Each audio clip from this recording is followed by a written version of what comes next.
c'est sûr que veux pas, quand tu traverses une crise comme ça, tu fais un check-in d'identité. C'est comme un moment constitutionnel dans l'histoire d'un organisme. Évidemment, en ce moment, on se pose des questions sur qu'est-ce qui est l'essentiel, qu'est-ce qui est le plus important. Et cette situation-là met vraiment en exergue les besoins les plus criants.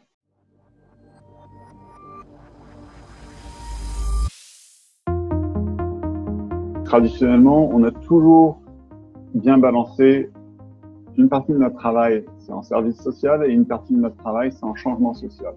Et aujourd'hui, le 50-50 entre le service social et puis le changement social, c'est temporairement un peu débalancé, où on met presque toute notre énergie dans le service social, dans le service d'urgence, dans le service de première ligne.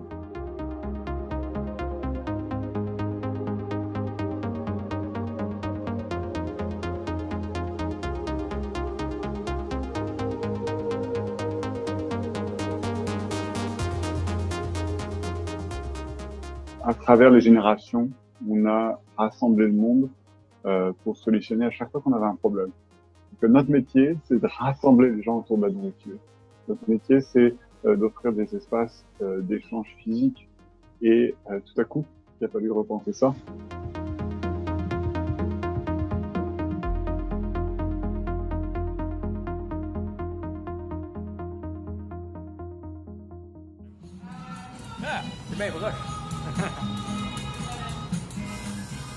Et dès les premiers instants de la crise, on a voulu s'équiper en considérant que la crise allait durer plusieurs semaines ou plusieurs mois.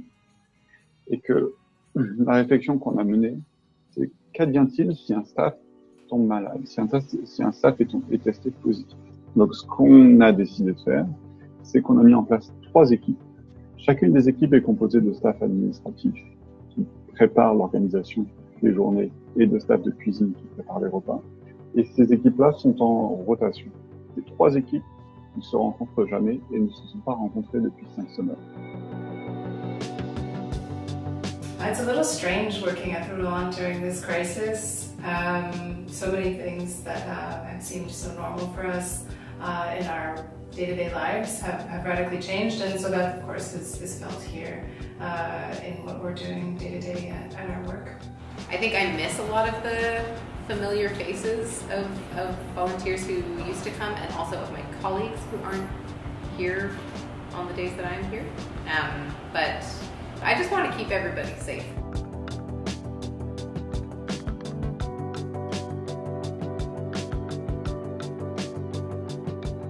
On a 2500 bénévoles à Saint-Paul Roulant, jusqu'à 270 bénévoles par semaine d'habitude. Là, on a réduit à près 70 bénévoles par semaine. C'est difficile. On déteste le fait qu'on ne puisse plus accueillir tous ces gens qui eux-mêmes en tirent beaucoup d'effets. Livraison de repas, on a toujours, à travers les années, fait en sorte que les 2 personnes fassent la livraison de repas ensemble pour qu'il y ait une vraie expérience sociale. Parfois, on associe un mentor avec quelqu'un qui est un petit peu plus nouveau ou nouvelle. Désormais, on est obligé d'envoyer les personnes toutes seules.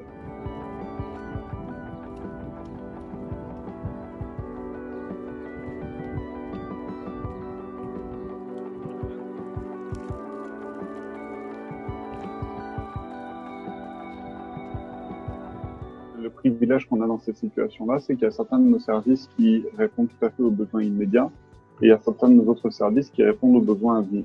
Nous, ce qu'on offre désormais en plus du service de repas roulant, c'est on a augmenté de 67% le nombre des paniers légumes qu'on prévoit livrer à partir du mois de juin.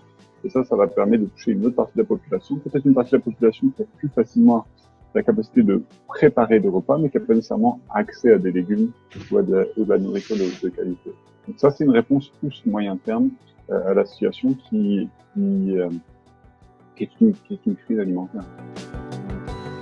Moi, j'ai pas beaucoup d'expérience par rapport à gérer des crises sanitaires mondiales. Et puis le staff n'a pas beaucoup d'expérience par rapport à gérer des crises sanitaires mondiales. Il n'y a pas de plan de route, il n'y a pas de point de référence. Donc, il faut, en tant que gestionnaire, être bon pour identifier quels sont les leaders. C'est pas la direction générale qui est nécessairement le seul leader d'une crise comme ça. Il y a plein de leaders au sein de l'organisme. Il faut réussir à leur donner un pouvoir d'agir sur certains des piliers de notre travail. Et ça, c'était un des éléments initiaux pour n'importe quel gestionnaire de crise, et pour pouvoir identifier dans son équipe quelles sont les personnes qui brillent dans ce type de situation.